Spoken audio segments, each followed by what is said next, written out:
যারা বলছেন যে গণতন্ত্র হারাম, এবার আমরা তাদের কাছেই প্রশ্নটা রাখতে চাই, তাহলে আপনারা বিপ্লব করার জন্য কি পন্থা অবলম্বন করছেন এটা জাতিকে জানান। তারা ইসলামী দল যেগুলো গণতান্ত্রিক প্রক্রিয়ায় বাংলাদেশ ইসলাম কায়েম করতে চায় তাদের ভোটার কমাচ্ছে। আমাদের ফতোয়াটা তাদের কিছু ভোট ক্ষয় করে দিচ্ছেন, এই কথাটা বলার মাধ্যম দিয়েও তিনি তার আদর্শিক যে দেউলিয়াত্ব সেটাকে তিনি প্রমাণ করেছেন। এটা অত্যন্ত দুর্ভাগ্যজনক বিষয় যে তিনি ইসলামকে মনে করেছেন একটা ভোটের বিষয়। আপনাকে এই কথা বলতে হচ্ছে যে নারীর উপরে কোনো পর্দার বিধান আমরা চাপাবো না, আমরা দেশে সালাত কায়েম করবো না, কোনো বিধানই আপনারা কায়েম করবেন না, তাহলে কি ইসলাম নিয়ে আপনারা কাজ করবেন, কি ইসলামের পরিবেশ আপনারা তৈরি করবেন? ইসলামী খেলাফত কায়েম করার জন্য নববী পদ্ধতি, আল্লাহ রাসূল সাল্লাল্লাহু আলাইহি ওয়াসাল্লামের দেখানো পদ্ধতি, এই পদ্ধতির বাইরে কখনো শান্তি আসতে পারে না। আমরা শুধুমাত্র ফতোয়া দিয়েই ক্ষান্ত হয়নি, আমরা তো সমাজকে পরিশুদ্ধ করার জন্য কাজ করছি, সমাজের মানুষকে তাওহীদের দিকে আহ্বান করছি। আহলে হাদিস আন্দোলন বাংলাদেশ, আসুন পবিত্র কুরআন ও সহিহ হাদিসের আলোকে জীবন গড়ি। বিসমিল্লাহ, আলহামদুলিল্লাহ, ওয়াসসালাতু ওয়াসসালামু আলা রাসূলিল্লাহ ওয়া আলা আলিহি ওয়া সাহবিহি ওয়া মান ওয়ালা। সম্মানিত দর্শক শ্রোতা মণ্ডলী, প্রশংসা আল্লাহ রাব্বুল আলামিনের জন্য, দরুদ ও সালাম বর্ষিত হোক শেষ নবী আহমদ মুস্তাফা মুহাম্মদ মুস্তাফা সাল্লাল্লাহু আলাইহি ওয়াসাল্লামের প্রতি। সম্প্রতি বাংলাদেশের একজন সুপরিচিত বিদ্বান ডক্টর আবুল কালাম আজাদ, যিনি বাংলাদেশে একজন সুপরিচিত আলেম এবং তিনি যথেষ্ট জ্ঞান রাখেন বলে আমরা বিশ্বাস করি, তার কাছ থেকে বেশ কিছু বক্তব্য এসেছে যেটা আমাদের কাছে অত্যন্ত আপত্তিকর মনে হয়েছে এবং যেটার বিষয়ে জনগণকে একটু ক্লারিফিকেশন করা বা জনগণের কাছে সঠিক মেসেজটা পৌঁছে দেওয়াটা আমরা আমাদের দায়িত্ব মনে করছি।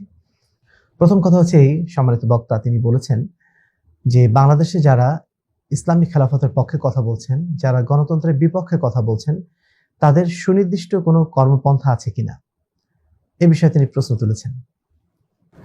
তিনি আরো বলেছেন যে ইসলামী বিপ্লব যদি তারা চেয়ে থাকেন তাহলে তাদের সুনির্দিষ্ট কর্মপন্থা কোথায়। এ বিষয়ে আমাদের যেটা জবাব সেটি হচ্ছে, তিনি আসলে বিপ্লব বলতে যেটা বোঝাতে চেয়েছেন সেটা সম্ভবত রাজনৈতিক বিপ্লব অথবা সামরিক বিপ্লবকে বুঝিয়েছেন। মূলত ইসলামে বিপ্লবটা এই ধরনের নয়, ইসলামের বিপ্লবটা হচ্ছে আদর্শিক বিপ্লব। রাজনৈতিক বিপ্লব, সামরিক বিপ্লবের বিপরীতে আদর্শিক বিপ্লবের যে জায়গাটা, সেই জায়গাটাকে তিনি সম্পূর্ণ এড়িয়ে গেছেন এবং সেটাকে তিনি ধরার মধ্যে বলে মনে করেন নাই। ফলশ্রুতিতে তিনি এই বিভ্রান্তির মধ্যে নিমজ্জিত হয়েছেন বলে আমরা মনে করছি। আমরা মনে করি ইসলামের বিজয়টা, ইসলামের যে সামাজিক বিপ্লবের যে আদর্শটা, এটাই হচ্ছে আমাদের মৌলিক আদর্শ। রাজনৈতিক এবং সামরিক বিপ্লব ঘটানো এটা মূলত আমাদের উদ্দেশ্য নয়। একটা সমাজ যখন তাওহীদ এবং সুন্নাতের উপর গড়ে উঠবে, একটা সমাজ যখন একটা আদর্শের উপর গড়ে উঠবে, সেই আদর্শের মাধ্যম দিয়ে বিপ্লবটা হবে। এই বিপ্লব রাজনৈতিক ক্ষমতার মাধ্যম দিয়ে হতে পারে না। এই বিপ্লব শুধুমাত্র সামরিক বাহিনীর মাধ্যম দিয়ে বা অস্ত্রের মাধ্যম দিয়ে হবে, এই কথাটা আমরা বিশ্বাস করি না। আমরা জানি যে ক্ষমতার মাধ্যম দিয়ে যে বিপ্লবগুলো হয়েছে, সেই ক্ষমতা যতদিন ছিল ততদিন পর্যন্ত বিপ্লবটা স্থায়ী হয়েছে, কিন্তু আদর্শের মাধ্যম দিয়ে ইসলামের যে বিপ্লবটা হয়েছে সেই বিপ্লবটাই ছিল আসল বিপ্লব এবং যে বিপ্লবের মাধ্যম দিয়ে সমাজে স্থায়ী পরিবর্তন সাধিত হয়েছে। আমরা সেই বিপ্লবের কথাই বলছি, সেই বিপ্লবের পক্ষেই কথা বলছি।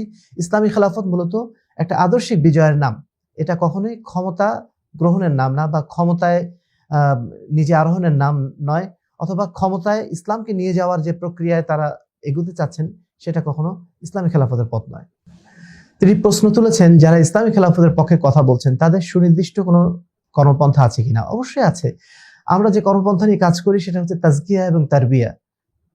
আল্লাহ রাব্বুল আলামিন পবিত্র কোরআনে সূরা নিসার 59 নম্বর আয়াতে বলছেন, ওয়াদাল্লাহুল্লাযীনা আমানু ওয়া আমিলুস সালিহাত লা ইস্তাখলিফান্নাহুম কামা ইস্তাখলাফাল্লাযীনা মিন ক্বাবলিহিম। নিশ্চয়ই আল্লাহ রাব্বুল আলামিন ওয়াদা করেছেন যারা ঈমান এনেছে এবং যারা আমলে সালেহ করেছে তাদেরকে তিনি অবশ্যই খেলাফত দান করবেন, ক্ষমতা দান করবেন, রাজনৈতিক বিজয় দান করবেন, যেমন ভাবে দান করেছিলেন ইতিপূর্বে যে জাতিরা এসেছিল তাদেরকেও। এখানে আল্লাহ রাব্বুল আলামিন দুটো শর্ত আরোপ করেছেন। একটা হচ্ছে ঈমান প্রথমে নিয়ে আসতে হবে, দ্বিতীয়ত আমলে সালেহের মাধ্যম দিয়ে। আল্লাহ রাব্বুল আলামিন এখানে ভিন্ন কোনো পদ্ধতির কথা এখানে উল্লেখ করেননি, ভিন্ন কোনো বিষয়ের কথাও বলেন নাই। সম্পূর্ণ আদর্শিক বিষয়টা এখানে আনা হয়েছে, যেটা বিশ্বাসের সাথে সম্পৃক্ত, যেটা আমাদের দৈনন্দিন কর্মপন্থার সাথে সম্পৃক্ত।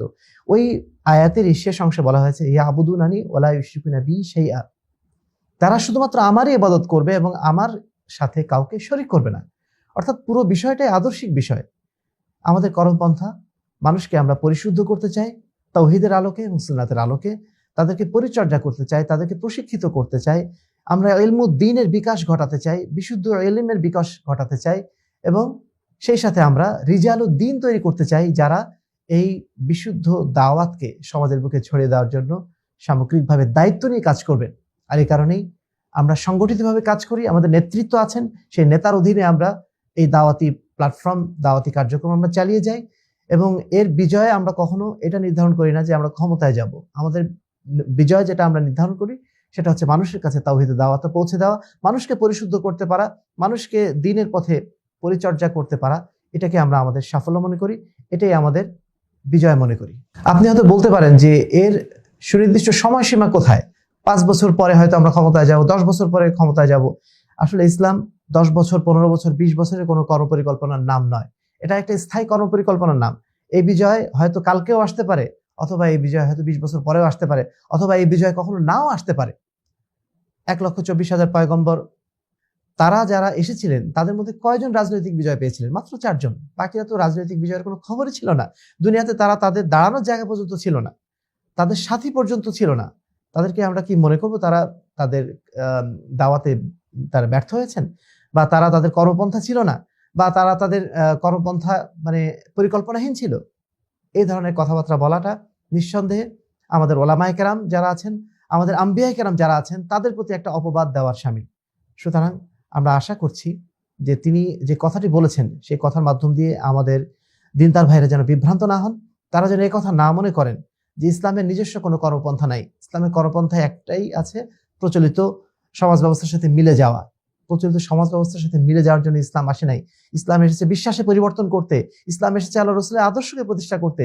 সেই আদর্শ গ্রহণকারীর সংখ্যা যদি একজনও হয়, সেটাই আমাদের জন্য সাফল্য, সেটাই আমাদের জন্য সফলতা। আমরা মনে করি জান্নাতে যাওয়াটাই আমাদের জন্য সফলতা। দুনিয়ার ক্ষমতা গ্রহণ করাটা, বা দুনিয়ার ক্ষমতা গ্রহণ করার জন্য 5 বছর 10 বছরের পরিকল্পনা গ্রহণ করাটা, এটা আমাদের মৌলিক নীতির সাথে কখনোই যায় না।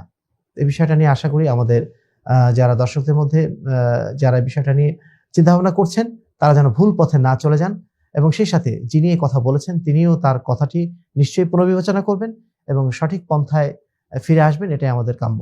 আমাদের সম্মানিত বক্তা তিনি আরেকটি কথা বলেছেন যে গণতন্ত্রে যারা হারাম বলছে, এই হারাম বলার মাধ্যম দিয়ে আমরা নাকি কিছু ভোট ক্ষয় করে দিচ্ছি। আমাদের ফতোয়াটা তাদের কিছু ভোট ক্ষয় করে দিচ্ছেন। এই কথাটা বলার মাধ্যম দিয়েও তিনি তার আদর্শিক যে দেউলিয়াত্ব সেটাকে তিনি প্রমাণ করেছেন। এটা অত্যন্ত দুর্ভাগ্যজনক বিষয় যে তিনি ইসলামকে মনে করেছেন একটা ভোটের বিষয়, কিছু মানুষের সমর্থনের বিষয় তিনি মনে করেছেন। এর মাধ্যম দিয়ে তাদের যে অন্তর বেদনা বা অন্তর জ্বালাটা প্রকাশিত হয়েছে, তারা এর মাধ্যম দিয়ে ক্ষমতায় যেতে পারছেন না। আসলে ক্ষমতায় যাওয়াটা কি ইসলাম? ক্ষমতায় যাওয়ার মাধ্যম দিয়ে ইসলাম প্রতিষ্ঠিত হবে? আপনি ক্ষমতায় গেলে ইসলাম প্রতিষ্ঠিত হবে মনে করছেন? এই যে চিন্তাধারাটা, এটাই অপনোদন করার জন্যই তো আমাদের প্রচেষ্টা, যারা আমরা ইসলামী খেলাফতের পক্ষে কথা বলছি। ইসলাম তো ক্ষমতার নাম না, ইসলাম তো কিছু মানুষের ভোটের নাম না, কিছু মানুষের সমর্থন নেওয়ার নাম না। মানুষ সমর্থন করুক বা না করুক, আমাদের পথ একটাই। আমরা ভোট ক্ষয় করতে চাইনি, মানুষকে আমরা আদর্শের মূলে ফিরিয়ে নিয়ে আসতে চেয়েছি। ভোট তারা কিসের জন্য দিত? যে ভোট তারা দিচ্ছে সেই ভোট মূলত গণতন্ত্রের সপক্ষে যাচ্ছে, এমন নীতির পক্ষে যাচ্ছে যেটা আমাদের কুফরির দিকে নিয়ে যায়, এমন নীতির পক্ষে নিয়ে যাচ্ছে যে নীতি আমাদের শিরকের দিকে নিয়ে যায়। আমরা মানুষকে শিরক এবং কুফরি থেকে বাঁচানোর চেষ্টা চালাচ্ছি। আমরা ভোট ক্ষয় করতে চাইনি কারণ। ভোট ক্ষয় করা না করা ভোট, বরং এই ক্ষেত্রে ভোট ক্ষয় হওয়াটাই ভালো। যেই ভোট কুফরির পক্ষে যায় সেই ভোট ক্ষয় হওয়াটাই তো আমাদের কাম্য, সেটাই তো আমাদের মানে চাওয়া। কোনো আপনারা ক্ষমতায় যান বা না যান সেটা আমাদের মূলত দেখার বিষয় না। আমরা যেটা দেখতে চাই, মানুষ যেন তার আদর্শের মূলে ফিরে আসে, তারা যেন কোনো অবস্থাতেই শিরক বেদাতের মধ্যে, তারা কুফরির মধ্যে যেন ডুবে না যায়। প্রচলিত গণতান্ত্রিক যে সিস্টেম, এই সিস্টেম আমাদেরকে সরাসরি কুফরির দিকে নিয়ে যায়, সরাসরি আমাদেরকে শিরকের দিকে নিয়ে যায়। এ বিষয়ে বিদ্বানদের স্পষ্ট বক্তব্য বিদ্যমান থাকতে আপনারা এটাকে শুধুমাত্র ভোট ক্ষয় বলে একটা সামান্য একটা জিনিসে পরিণত করে দিচ্ছেন। এই জায়গাটা দিয়ে যেটা প্রমাণ হচ্ছে যে ইমানের জায়গাটা আমরা অত্যন্ত দুর্বল করে দেখেছি, আমরা তাওহীদকে খুবই হালকা করে দেখছি। আর এই কারণে এই বিষয়টা আমাদের কাছে এত সহজ মনে হয়েছে, জাস্ট এটাকে ভোট ক্ষয় আমরা মনে করছি। মনে রাখতে হবে যে ইসলামের সংখ্যার কোনো গুরুত্ব নেই, ইসলামে আদর্শিক শুদ্ধতাই মূলত গুরুত্বপূর্ণ জিনিস।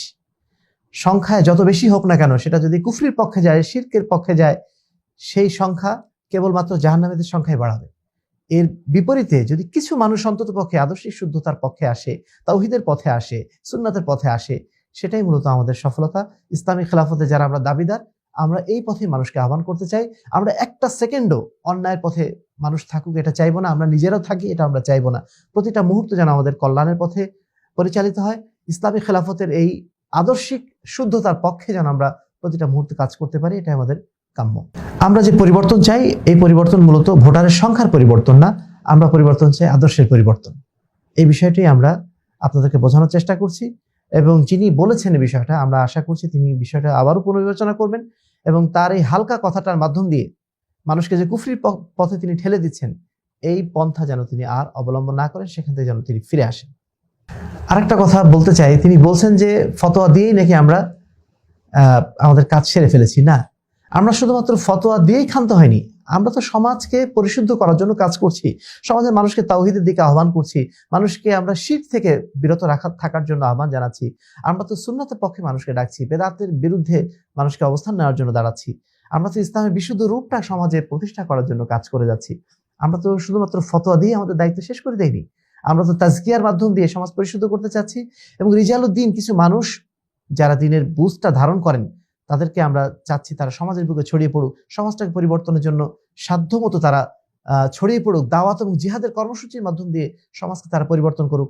এই পন্থায় তো আমরা মানুষকে ডাকছি, এবং এই পন্থায় কিছু মানুষ আমরা তৈরি করে যাচ্ছি। সুতরাং শুধুমাত্র ফতোয়া দিয়ে আমরা আমাদের দায়িত্ব সেরে ফেলেছি এটা মনে করবেন না। আমাদের দাওয়াতের মাধ্যম দিয়ে কিছু যদি কারোর ভোট ক্ষয় হয়, হতে পারে, কিন্তু এর মাধ্যম দিয়ে যদি কিছু মানুষ তাওহীদের পথে চলে আসে, কিছু মানুষ যদি সুন্নাতের পথে চলে আসে, আল্লাহ রাসূলের আদর্শ প্রতিষ্ঠার জন্য তারা যদি সংগ্রামে অবতীর্ণ হয়, আমরা মনে করি এটাই ইসলামের চূড়ান্ত বিজয়ের পথ, এটাই ইসলামের খেলাফত সমাজে বাস্তবায়নের পথ। তিনি গণতন্ত্রের পক্ষে সাফাই দিতে যেয়ে তিনি বলেছেন যে 4 খলিফার নির্বাচন প্রক্রিয়া 4 রকম ছিল। এখান থেকে বোঝা যায় যে সমাজে চালু কোনো পদ্ধতি সেটা সহজেই গ্রহণ করা সম্ভব বা গ্রহণ করা যায়, ইসলামেতে কোনো বাধা নেই। এই কথাটাও চূড়ান্তভাবে আমরা ভুল মনে করি। 4 খলিফার নির্বাচন পদ্ধতি 4 রকম হতে পারে, কিন্তু এটা একটা পদ্ধতিগত শুধুমাত্র পরিবর্তন, কিন্তু তারা আদর্শিক কোনো পরিবর্তন ঘটান নেই। গণতান্ত্রিক যে আপনি সিস্টেমে ঢুকতে যাচ্ছেন, গণতান্ত্রিক যে ভোটিং সিস্টেমটা, এই সিস্টেমটা ভোটিংটা কিসের পক্ষে হচ্ছে? সেই ভোটিংটা হচ্ছে আপনার জনগণের সার্বভৌমত্বের পক্ষে। জনগণ সেখানে আইন রচনা করার পূর্ণাঙ্গ অধিকার পাচ্ছে, এর পক্ষে আপনি যে ভোটিং নিয়ে আসছেন, সেই ভোটিং কখনো খোলাফা রাশিদের নির্বাচন পদ্ধতির মধ্যে সম্পৃক্ত ছিল না। খোলাফা রাশিদিন তাদের নির্বাচন পদ্ধতিটা ছিল পরামর্শ ভিত্তিক, শুরা ভিত্তিক, যেখানে পরামর্শ গ্রহণ করা হতো। কিন্তু পরামর্শ গ্রহণ করার অর্থ এই না যে সেখানে আল্লাহর বিধান পরিবর্তন করার মতো ক্ষমতা কারো অর্জিত হতো। আল্লাহর বিধান পরিবর্তনের কোনো জায়গা সেখানে ছিল না, আল্লাহর বিধান আল্লাহর জায়গাতেই ছিল। পরামর্শ নেওয়া হয়েছিল কাকে নেতা নির্বাচন করলে সমাজের বেশি উপকার হবে, যেটাকে আমরা সিলেকশন বলছি। এবং সেটা নির্বাচন সেটা করার জন্য এখন যেভাবে পপুলার ভোটিং করা হচ্ছে সেভাবে না, যেখানে আপনার মুসলিম অমুসলিম কোনো ভাগ করা হচ্ছে না, যেখানে কাফের নাস্তিক কোনো ভাগ করা হচ্ছে না, ভালো মন্দ ভাগ করা হচ্ছে না, সমাজের শিক্ষিত মানুষ অশিক্ষিত মানুষের মধ্যে কোনো ভাগাভাগি করা হচ্ছে না। এইটার নাম তো ইসলামের ওই নির্বাচন ব্যবস্থা না। ইসলামের নির্বাচন ব্যবস্থা, নির্বাচন কারা করেন সেখানে? নির্বাচক হচ্ছেন তারা যারা আহলুল হাল্লি ওয়াল আকদ, যারা সে ধরনের যোগ্যতা সম্পন্ন মানুষ, যারা ধার্মিক মানুষ, মুত্তাকি মানুষ, যারা জানেন যে সমাজের জন্য উপকারী কারা হতে পারেন, এই ধরনের মানুষ তারা নির্বাচন করতেন। কাদের পরামর্শ নিতেন? সেই সমস্ত যোগ্য মানুষদের কাছে যারা সমাজের কারা প্রকৃত নেতা হতে পারে তারা জানেন বা তাদের সম্পর্কে জানেন, সেই ধরনের মুত্তাকি মানুষদেরকেই পরামর্শক হিসাবে রাখতেন, তাদের কাছ থেকে পরামর্শ নিতেন, ঢালাওভাবে সবার কাছে পরামর্শ নিতেন আমভাবে। শিক্ষিত অশিক্ষিত অথবা মুসলিম অমুসলিম, নাস্তিক আস্তিক, সব ভেদাভেদ ছাড়াই তারা পরামর্শ গ্রহণ করেছেন, এরকম কোনো নীতি আমরা দেখি নাই। সুতরাং খোলাফা রাশিদের নির্বাচন ব্যবস্থার সাথে গণতান্ত্রিক এই পপুলার ভোটিং সিস্টেমটাকে কখনোই দয়া করে মেলাবেন না, এর মাধ্যম দিয়ে মানুষকে ভুল পথে দয়া করে নিয়ে যাবেন না। সম্মানিত বক্তা আরো একটা কথা বলেছেন যেটা অত্যন্ত দুঃখজনক। তিনি বলছেন যে গণতন্ত্রকে আমরা মন্দের ভালো হিসাবে গ্রহণ করেছি। এটা আরেকটা বিভ্রান্তির পথ। মন্দের ভালো আবার কি? যার মধ্যে শিরক আছে, যার মধ্যে কুফরি আছে, শিরক এবং কুফরির মধ্যে মন্দের ভালো জিনিসটা কোথায় থাকতে পারে? আমাদের সংগ্রাম তো তাওহীদ প্রতিষ্ঠার সংগ্রাম। একজন মুসলিমের সবচেয়ে গুরুত্বপূর্ণ সম্পদ হচ্ছে তার ঈমান। যেখানে তার ঈমানই নষ্ট হয়ে যাচ্ছে, যার ঈমানের সাথে কুফরি ঢুকে যাচ্ছে, যার ঈমানের সাথে শিরক ঢুকে যাচ্ছে, সেইখানে আপনি মন্দের ভালো প্রশ্নটা কিভাবে নিয়ে আসতে পারেন? এটা একেবারেই চরম বিভ্রান্তিকর, এবং এর মাধ্যম দিয়ে বহু মানুষের ঈমান হরণ করা একটা আয়োজন করা হচ্ছে। এই সামান্য কথার মধ্য দিয়ে বহু মানুষ বিভ্রান্তির পথে চলে যাবে। এটা যে আপনারা কেন ভাবছেন না, এটা আমরা বুঝতে পারি না। একজন মুমিনের কাছে ঈমানটা এত কেন সস্তা হয়ে যাচ্ছে? ইমানের জন্যই তো আমরা মুসলমান, ইমানের জন্যই তো আমরা মুমিন, ইমানের জন্যই তো আমরা ইসলামী রাজনীতির কথা বলছি, ইমানের জন্যই তো আমরা আল্লাহর আইনের কথা বলছি। আবার সেই ইমানের সাথে আমরা শিরকের সাথে আপোষ করার কথা বলছি, কুফরির সাথে আপোষ করার কথা বলছি। তাহলে এই ইমানের মূল্যটা থাকলো কোথায়? ইমানটা যদি নাই থাকে, আমি রাজনীতি করে আমার লাভটা কি? ইসলামের কথা বলে আমার লাভটা কি? আল্লাহর আইনের কথা বলেই বা লাভটা কি? এই বিষয়টি নিয়ে আমাদেরকে অবশ্যই সতর্ক থাকতে হবে। মন্দের ভালো, এটা শয়তানি একটা ওয়াসওয়াসা, শয়তানি একটা ফাঁদ। এই ফাঁদে যেন আমরা পা না দিই।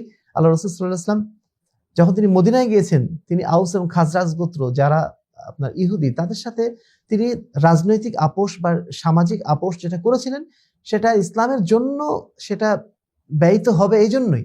কুফরির সাথে তিনি আপোষ করেছিলেন বিষয়টা এমন না, বরং কুফরি শক্তির বিরুদ্ধে লড়াই করার জন্য এটা ছিল সাময়িক কৌশলগত আপোষ। এটা ছিল শিরকের বিরুদ্ধে, কুফরের বিরুদ্ধে লড়াইয়ের সহযোগিতার নেওয়ার জন্য তিনি করেছিলেন। তিনি কখনোই শিরকের সাথে আপোষ করেননি, কুফরির সাথে কোনো অবস্থাতে আপোষ করেননি। হুদায়বিয়ার সন্ধির কথা বলা হয়, হুদায়বিয়ার সন্ধিতেও তিনি একটা মুহূর্তের জন্য কুফরি বা শিরকের সাথে আপোষ করেননি। তিনি সাধারণ শুধুমাত্র একটা কৌশলগত একটা অবস্থান গ্রহণ করেছিলেন, যার মাধ্যম দিয়ে পরবর্তীতে ইসলামের বিজয় সাধিত হয়েছিল। ইসলামের বিজয় সাধন করাটাই তাদের মৌলিক উদ্দেশ্য ছিল। কোনো অবস্থায় তারা শিরকের মধ্যে নিজেরা ডুবে যাননি এবং ডোবার কোনো সুযোগও রাখেননি। তিনি বলেছেন যে গণতান্ত্রিক নির্বাচনের মাধ্যম দিয়ে ক্ষমতায় যে আমরা পরিবেশ তৈরি করব। আসলে পরিবেশটা কি? পরিবেশ তো এটাই যে আপনি তাওহীদ এবং সুন্নাতের পরিবেশটা সমাজে গড়ে তুলবেন। মানুষ যখন তাওহীদ গ্রহণ করবে, মানুষ যখন সুন্নাত গ্রহণ করবে, মানুষ যখন দ্বীনের পথে পরিচালিত হবে, পরিবেশটা তখনই তো তৈরি হবে। শুধুমাত্র ভোটার বৃদ্ধি করাই কি পরিবেশ তৈরি করা? একটা দলের পক্ষে কিছু সমর্থন জোগাড় করাটাই কি পরিবেশ তৈরি করা? পরিবেশ তৈরি করা তো মানুষকে ইসলামের পথে নিয়ে আসা, ইসলামের পথে পরিচালিত করা, এটার নামই পরিবেশ। ভোট বৃদ্ধি করা বা ভোটের মাধ্যম দিয়ে ক্ষমতায় যাওয়া, এটাকে পরিবেশ তৈরি করা কখনোই বলে না। এবং ক্ষমতায় যে আপনি যে পরিবেশ তৈরি করবেন বলছেন, এই পরিবেশটা তো আপনি এখনই তৈরি করতে পারেন। আর ক্ষমতায় যে আপনি তৈরি করবেন, এটাও তো কখনো সম্ভব না। ক্ষমতায় যে আপনি পরিবেশ যে তৈরি করতে পারবেন না, তার সবচেয়ে বড় বাস্তবতা তো এখনই। আপনারা এখনই যে পদক্ষেপগুলো নিয়েছেন, এর মাধ্যম দিয়ে আপনাদেরকে কত জায়গায় আপোষ করতে হয়েছে, আপনাদেরকে পূজা মণ্ডপে যেতে হচ্ছে, আপনাদেরকে সেখানে ভিন্ন আকীদার বা ভিন্ন ধর্মের মানুষের সাথে এমনভাবে কথা বলতে হচ্ছে যেন সেটাও একটা ধর্ম, একটা গ্রহণযোগ্য ধর্ম, এটাও একটা গ্রহণযোগ্য ধর্ম। ইসলাম এবং অন্যান্য ধর্মকে আপনি একাকার করে ফেলছেন, সেই সাথে অন্যান্য বিষয়গুলোর সাথে আপনি আপোষ করে ফেলছেন। আপনি বলছেন যে না, আমরা শরিয়া কায়েম করতে চাই না। আপনাকে এই কথা বলতে হচ্ছে যে না, নারীর উপরে কোনো পর্দার বিধান আমরা চাপাবো না, আমরা দেশে সালাত কায়েম করব না, কোনো বিধানই আপনারা কায়েম করবেন না। তাহলে কি ইসলাম নিয়ে আপনারা কাজ করবেন? কি ইসলামের পরিবেশ আপনারা তৈরি করবেন? এটা সম্পূর্ণ একটা ভ্রান্ত পন্থা, যে পন্থার মাধ্যম দিয়ে গণতন্ত্র যুগে যুগে ধোঁকা দিয়ে এসেছে। জনগণকে 5 মিনিটের ভোটের নামে 5 বছরের তাদের অধিকার কেড়ে নেওয়ার এই যে ধোঁকা দেওয়া সিস্টেম গণতন্ত্র নিয়ে এসেছে, এই ধোঁকার মধ্যে আমরা নিজেরাও এই কথার মাধ্যম দিয়ে হাবুডুবু খাওয়া শুরু করেছি। সবচেয়ে ভয়াবহ যে বিষয়টি, আমরা দিন থেকে বিচ্যুত হচ্ছি, আমরা দিন থেকে বিচ্যুত হচ্ছি। এটাই হচ্ছে আমাদের চূড়ান্ত পরিণতি এই গণতন্ত্রের মাধ্যম দিয়ে। সুতরাং পরিবেশ তৈরি করার এই ধোঁকায় আমরা যেন আমরা না পড়ি। পরিবেশ তৈরি করা আমাদের প্রতিটা মুহূর্তের কাজ। আল্লাহ রাব্বুল আলামিন পবিত্র কোরআনে বলছেন, কুনতুম খায়রা উম্মাতিন উখরিজাত লিন-নাসি তা'মুরুনা বিল মা'রুফ ওয়া তানহাউনা আনিল মুনকার। তোমরাই সর্বোত্তম জাতি, যাদেরকে পৃথিবীতে এজন্য উত্থান ঘটানো হয়েছে যে তোমরা মানুষকে সৎ কাজের দিকে আহ্বান জানাবে, অসৎ কাজ থেকে নিষেধ করবে। পরিবেশ তৈরি করার জন্য দ্বিতীয় কোনো পন্থার প্রয়োজন নেই। পরিবেশ তৈরি করার জন্য আল্লাহ রাব্বুল আলামিন কখনো ক্ষমতাকে শর্ত করে দেননি। আপনি এখনই পরিবেশ তৈরি করেন, মানুষকে তাওহীদের পথে ডাকেন, মানুষকে শিরকের বিরুদ্ধে সচেতন করার চেষ্টা করেন। এটাই তো পরিবেশ তৈরি করা। এই পরিবেশ তৈরি হতে হতে একটা সময় আল্লাহ রাব্বুল আলামিন যখন পরিবেশটা তৈরি করে দেবেন, যখন আল্লাহ রাব্বুল আলামিন সেই সময়টা তৈরি করে দেবেন, তখন অটোমেটিক্যালি ক্ষমতা আপনার কাছে চলে আসবে। ক্ষমতা আল্লাহ রাব্বুল আলামিনের পক্ষ থেকে একটা দেওয়া দায়িত্বের নাম। এই দায়িত্ব যখন আসবে, এই দায়িত্ব তখন আমাদের পালন করতে হবে। সেজন্য সেই পরিবেশ তৈরি করা, সমাজটাকে তৈরি করা, এটাই হচ্ছে আমাদের মূল কাজ এবং সেই কাজটা আমরা করে যাচ্ছি। এটাই আমাদের কর্মপন্থা এবং এই কর্মপন্থা আমরা র্যান্ডমলি করে যাচ্ছি, যার যার ইচ্ছা মতো করে যাচ্ছি, বিষয়টা এমন না। আমরা একটা সাংগঠনিক নেতৃত্বের অধীনে, একজন নেতার অধীনে আমরা দায়বদ্ধতার সাথে, আমরা আনুগত্যের সাথে আমরা সমাজটাকে পরিবর্তন করার জন্য ধাপে ধাপে এগিয়ে যাওয়ার চেষ্টা করে যাচ্ছি এবং এটাই আমরা মনে করি ইসলামী খেলাফত কায়েম করার জন্য নববী পদ্ধতি, আল্লাহ রাসূল সাল্লাল্লাহু আলাইহি ওয়াসাল্লামের দেখানো পদ্ধতি। এই পদ্ধতির বাইরে কখনো শান্তি আসতে পারে না। এই পদ্ধতির বাইরে অন্য কোনো পন্থার মাধ্যম দিয়ে কখনো খেলাফত আসতে পারে না। কারণ আল্লাহ রাসূল সাল্লাল্লাহু আলাইহি ওয়াসাল্লাম বলেই দিয়েছেন, শেষ জামানায় খেলাফত যেটা আসবে, সেই খেলাফত হচ্ছে আল খেলাফা আলা মিনহাজি নবুয়া, আল্লাহ রাসূল সাল্লাল্লাহু আলাইহি ওয়াসাল্লামের তরিকায়, নবীদের তরিকায় আসবে, গণতন্ত্রের তরিকায় না, জাতীয়তাবাদের তরিকায় না, পশ্চিমাদের শেখানো কোনো তন্ত্র মন্ত্রের মাধ্যম দিয়ে না। একটাই পন্থা, সেই পন্থা হচ্ছে মিনহাজুন নবুয়া, আল্লাহ রাসূল সাল্লাল্লাহু আলাইহি ওয়াসাল্লামের দেখানো পদ্ধতি, মা আনা আলাইহি ওয়া আসহাবি, আমি এবং আমার সাহাবায়ে কেরাম যে পথে ছিলাম সেই পন্থাটাই হচ্ছে আদর্শ পন্থা। এই পন্থার বাইরে কোনো পন্থা নেই। লাকাদ কানা লাকুম ফি রাসূলিল্লাহি উসওয়াতুন হাসানা, তোমাদের জন্য উত্তম আদর্শ রয়েছে আল্লাহ রাসূল সাল্লাল্লাহু আলাইহি ওয়াসাল্লামের মধ্যেই। আল্লাহ রাব্বুল আলামিন আমাদেরকে স্পষ্ট ভাষায় বলে দিয়েছেন, ফামান ইয়াকফুর বিত-তাগুত ওয়া ইউমিন বিল্লাহ ফাকাদ ইসতামসাকা বিল উরওয়াতিল ফুসকা, যে ব্যক্তি তাগুতকে অস্বীকার করবে, আল্লাহ রাব্বুল আলামিনের বিধানের বাইরে অন্য যাদের আনুগত্য করা হয় সেই বিধানকে যারা পরিত্যাগ করবে, ওয়া ইউমিন বিল্লাহ, এবং যারা আল্লাহর প্রতি, আল্লাহর বিধানের প্রতি বিশ্বাস স্থাপন করবে, ফাকাদ ইসতামসাকা বিল উরওয়াতিল ফুসকা, সেই যেন একটা দৃঢ় রশি ধারণ করলো, সেই যেন শক্ত পন্থা অবলম্বন করলো, সেই আসলে সঠিক পন্থা অবলম্বন করলো। আমরা তো সেই পন্থার দিকেই মানুষকে আহ্বান জানাচ্ছি, এবং এটাকে আমরা ইসলামী খেলাফত বাস্তবায়নের পথ মনে করি। কোনো অবস্থাতেই আপোষকামিতার পথ ইসলামের পথ নয়। ইসলাম কখনো আপোষকামিতার মাধ্যম দিয়ে বাস্তবায়ন হবে না। আপোষকামিতার মাধ্যম দিয়ে ইসলামকে শুধু হারাতেই হবে, ইসলামকে খুঁজে পাওয়া যাবে না। পবিত্র কোরআন আল্লাহ রাব্বুল আলামিন কত জায়গায় বারবার আমাদেরকে সেই ইস্তিকামতের কথা বলেছে। আল্লাহ রাব্বুল আলামিন বলছেন, ইন্নাল্লাযীনা ক্বালু রাব্বুনাল্লাহ সুম্মা ইসতাকামু তাতানাজ্জালু আলাইহিমুল মালায়েকা, নিশ্চয়ই যারা বলেছে আমাদের রব হচ্ছেন আল্লাহ রাব্বুল আলামিন এবং সেই পথে তারা সুদৃঢ় থেকেছে। ইসলাম আমাদের বারবার সুদৃঢ় থাকার কথা বলে, আদর্শের উপরে, নীতির উপরে। ইসলাম কখনো আপোষকামিতার কথা আমাদের শেখায়নি। ইসলাম আমাদের কখনো আপোষকামিতার কথা বলে না। ইসলাম কখনো সংখ্যাগরিষ্ঠতার কথা বলে না। ইসলাম কখনো সামাজিক রেওয়াজের সাথে মিলে চলার কথা বলে না। ইসলাম সর্বদা আমাদের তাওহীদের পথে আহ্বান জানায়। ইসলাম সর্বদা আল্লাহ রাব্বুল আলামিনের একক উবুদিয়তের পথে আমাদেরকে আহ্বান জানায়। শুধুমাত্র আল্লাহর বিধানের কাছে দাসত্বের কথা বলে। আল্লাহ রাব্বুল আলামিন বলেই দিয়েছেন, ওমাই ইয়াবতাগি গায়রাল ইসলামি দীনান ফালা ইউকবালা মিনহু, যে ব্যক্তি ইসলাম বাদ দিয়ে অন্য কিছু, অন্য কোনো মতাদর্শকে কামনা করে, সেটা কোনো অবস্থাতেই কবুল করা হবে না। অতএব প্রিয় ভাতৃমণ্ডলী, প্রিয় শ্রোতা মণ্ডলী, যারা আজকে আমাদেরকে শুনছেন, তাদের সবার প্রতি আমাদের আহ্বান এটাই থাকবে যে আসুন আমরা আল্লাহ রাব্বুল আলামিনের দ্বীনের পথে ফিরে আসি। যেই পন্থায় ফিরে আসার মাধ্যম দিয়ে আমরা নিজেরা দুনিয়াতে কল্যাণ লাভ করব এবং আখিরাতে মুক্তি লাভ করব, সেই পন্থাটাই সবচেয়ে আদর্শ পন্থা। এই পন্থার মাধ্যম দিয়ে আমরা সর্বোচ্চ কল্যাণ পেতে পারি। এই পন্থার মাধ্যম দিয়ে এই দুনিয়াতে প্রকৃত শান্তি আসতে পারে। এই পন্থার মাধ্যম দিয়ে ইসলামী খেলাফত কায়েম হতে পারে।